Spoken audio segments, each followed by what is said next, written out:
In this video, we are going to discuss unit rates. So a rate is a ratio that compares two different kinds of things, and that means they have different units. So we're talking about, like, when you're in keyboarding, you have words per minute. That is a rate, or we can refer to it as a unit rate because you're talking about words in 1 minute. So if we look at the example that we're given here, we can type 100 words in 2 minutes. That's an example of a rate. I'm comparing two different things. Now, when a rate is simplified so that it has a denominator of 1,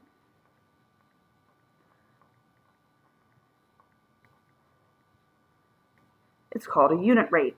So I could simplify this, 100 over 2. I want to get the denominator down to 1, so I have to divide by 2.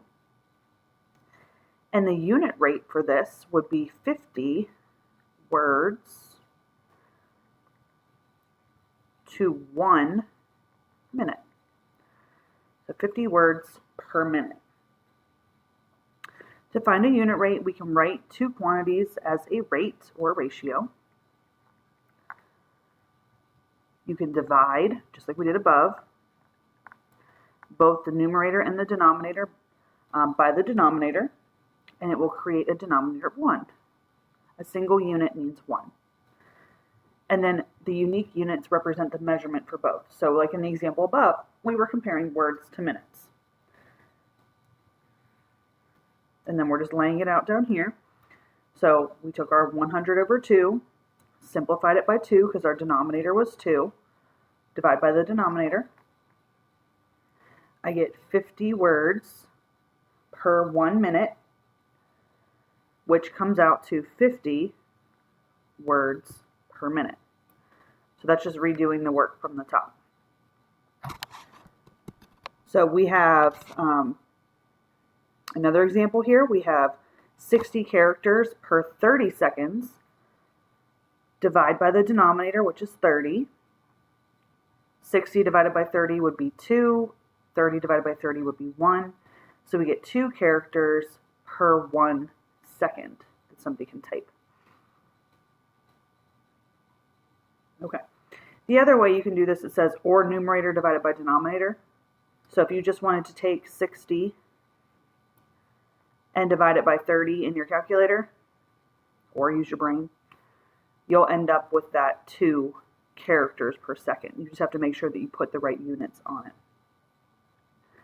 So the bottom 6, we're just going to determine if the following are rates or unit rates. And we're going to circle all of the unit rates. If it's a rate, we're going to rewrite the rate as a unit rate. So if we look at this one, $3.99 for 1 pound. Well, because it has a denominator of 1, it is a unit rate. Unit rates have a denominator of 1. And I'm going to write unit rate beside that so I don't forget why I circled it. Okay. If I look at this one, it's not a unit rate because it doesn't have a denominator of 1. So it's just a regular rate. But I can divide this by the denominator, which is 2.5. So I can divide by 2.5 in the numerator. I can divide by 2.5 in the denominator. And I can write it as a unit rate, which would be 59 miles per 1 hour. So that would be written as a unit rate. But this is just a regular rate because I'm comparing two things. Same thing with 11 over 4. It's not a unit rate because it doesn't have a denominator of 1 like the $3.99 over 1 pound does. But, so this is a rate, but I can rewrite it as a unit rate by just dividing by the denominator. Divide by 4 on the top, divide by 4 on the bottom, and I'm left with $2.75 per 1 box. So that would be as written as a unit rate to get the denominator as 1. Now for those last 3 that are there, they're not written as fractions, but we can write them as fractions to get started. So this is 338 points.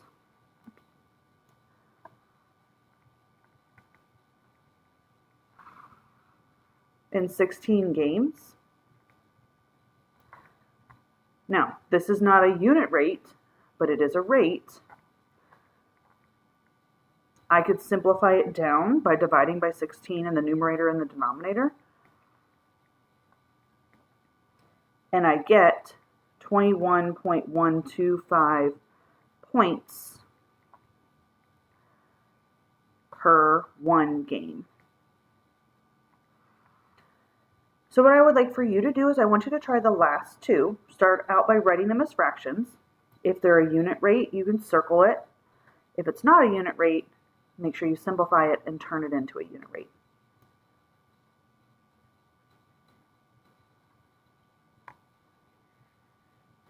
So for this one, it's $3.94 for 1 pound. Because it's 1 pound on the denominator, this is a unit rate. So that one could be circled. This one's 34 breaths in 4 hours.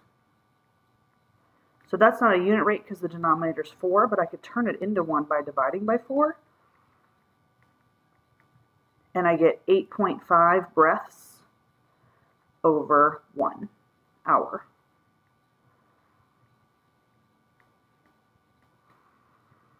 Okay, so the middle one was a unit rate. If you want to write unit rate, you can. The last one was just a regular rate. All right, let's talk about another way that we can look at unit rates. So when we're doing these, you are usually going to be looking at a word problem. They're not just going to give you a rate. So we need to know how to set it up. So in the first example, it says you pay $27 for 3 pizzas. What is your cost for 1 pizza? So we're going to kind of set it up in the proportion, or you can do it as like an equivalent ratio.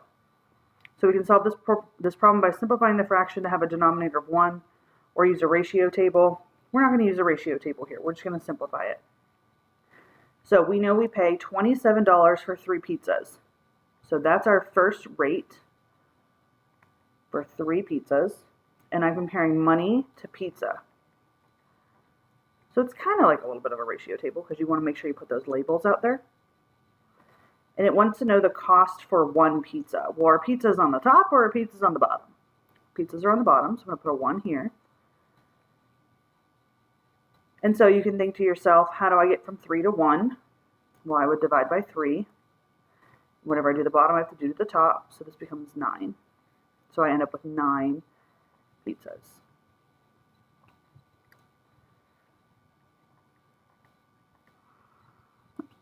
Whoa.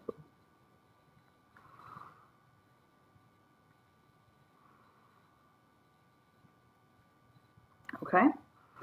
Example 2. A chef buys 6 pounds of salmon fillets for $54. How much will the chef pay per pound of salmon fillets?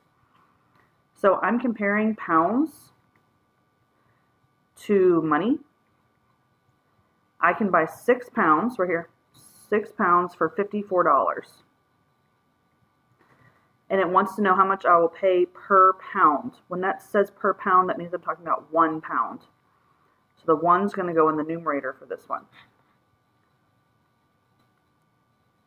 Now, if you feel more comfortable with proportions instead of simplifying, that's fine too.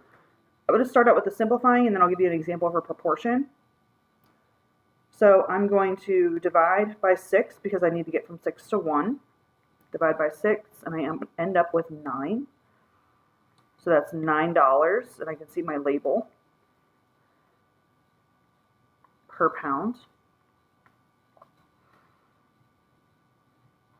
The way you can do it with a proportion, if you're more comfortable with that, 6 over 54, and then I had a 1 here.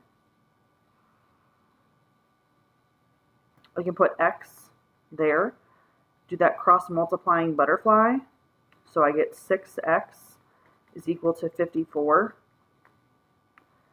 divide by 6 on both sides, and I get x equals 9. So either one is perfectly fine, whichever you're comfortable with. All right, I want you to try that on your own, those two.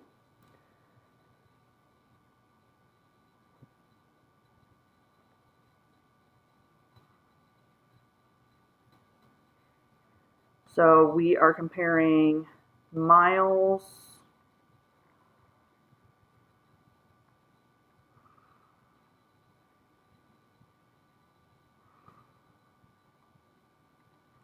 to hours, and I have 558 miles to 3 hours, and it wants to know every hour, so that's 1 hour.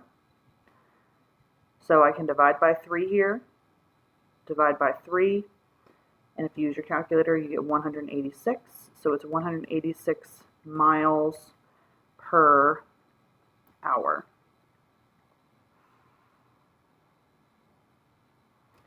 And then the last one, you're comparing money to ounces.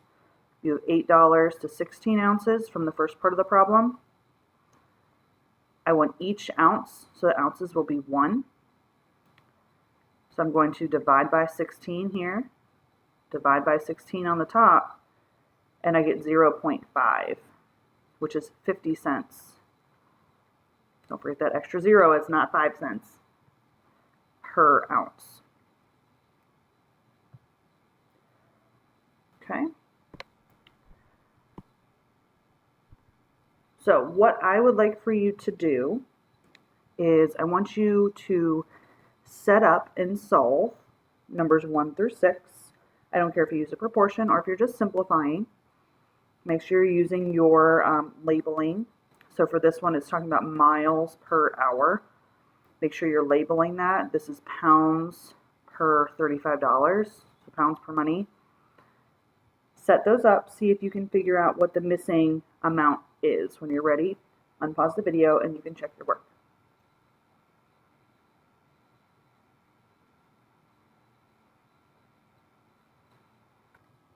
And here are your answers for those. I put the little slashes here just to say that's another way to say per, mile per hour, $7 per pound, beats per minute, breaths per minute, revolutions per minute, and words per minute. Again, like I said, if you want to use proportions, that's fine. If you want to just use simplification, that's perfectly fine too. So the last part of this video is practicing figuring out which is the better purchase or which is the better buy. So we're going to compare items at store A to items that are at store B. And they have different prices in different amounts of things. And we have to figure out which store has the better deal using the unit rate. And I use this all the time when I go to the grocery store. They actually print the unit rate on the price tag that is on the shelf if you ever look for it. And sometimes, like if you're looking at cereal, they'll say family size or super giant size, and then they have the regular size. If you look at the unit rates or you find the unit rates that are on the tag, a lot of the times the bigger portion sizes are not necessarily the most cost effective. So this is why unit rates are really important in real life, because it could save you a lot of money if you're paying attention to it. So let's do an example of how we can figure out which is the better buy between store A and store B for laundry detergent, something that we have to buy all the time. So we are going to compare ounces to money, and we know that we have 84 ounces of detergent for $10.64. And we want to get the best price for the detergent. We want to get the detergent down to the smallest amount that we can get, which is going to be the 1. That's where our unit rate is going to come from. So we want to get our detergent down to 1 ounce. How much is 1 ounce of detergent going to cost us? So I'm going to divide this by 84. Remember, you can use a calculator. And if I divide that $10.64 by the 84 ounces, I end up with $13 cents per ounce. So not too bad per ounce. Let's check out store B. So again, I'm comparing ounces to money. I have 48 ounces in that bottle, and it's $5.89. Usually you're not going to take money down to 1. You're going to take the item down to 1. So again, ounces down to 1, divide by 48, top and bottom. And if I do that, I get 12 cents per ounce. So looking at that, which one would save me the most money? Which one is the better price? Well, store B has the better price because it has less money per ounce of detergent. Okay, let's look at the next one. So we're looking at lawn food for this one. Springtime's coming up. Gotta get your grass ready. So we have 900 square feet of lawn food compared to $11.98. I'm sorry, 99. So this is the food, and this is the money. And I always want to get the item down to 1, not the money. So I'm going to divide by 900 using your calculator. You can figure out that it comes out to be 1 cent per square foot. If you want to, you can circle those so you can kind of see what you're looking at. For the next one, again, we're doing the food per the money. I can do 1,250 square feet for $25.99. Remember, you're getting the item down to 1 to figure out what is the rate for just one of that little piece. So I'm going to divide it by 1,250, same thing on the bottom, you have a calculator. And then I do $25.99 divided by that 1,250. And that one comes out to be 2 cents per square foot. So which store has the better price on your lawn food? Well, it's going to be store A. Now granted, these are only different by about a cent, but when you're buying 900 square feet, and this is 1, think of that's 900 cents difference. This would be 1,250 cents difference because each square foot is 1 cent. Okay, so it actually comes out to be a decent amount of money. So what I would like for you to do is I want you to try the last two for the pencils and then for the computer paper. Which store has the better price?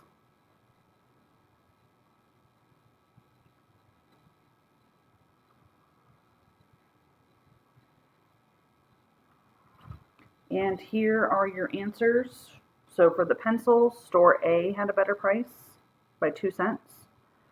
And for the paper, store B had the better price by 1 cent. So you're looking for which one is priced the least. If you have any questions, please make sure you check in with your teacher.